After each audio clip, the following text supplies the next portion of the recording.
आज मी इतकं एन्जॉय करणार होते हे मला माहीतच नव्हतं. त्याच्या आधी सकाळी पहिले पोहे दणकून घेतले, कारण दुपारचं जेवण कधी भेटेल हे मला तरी माहीत नव्हतं.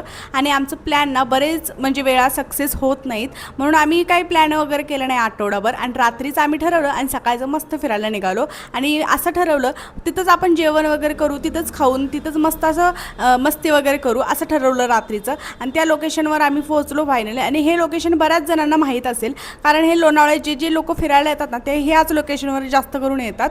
आणि मग पहिलं लाकडाची जोडणं केली वहिनीनी आणि मी मग चूल मांडून घेतली एका साईडला. आणि चुलीला जेवण होतं त्यामुळे काय एक नंबरच विषय होणार होता. मस्त असं झणझणीत कोल्हापुरी रस्सा बनवायचं प्लॅन होतं. तसं तर रस्सा आम्हा सगळ्यांनाच आवडतो, म्हणूनच हा प्लॅन ठरवला आम्ही.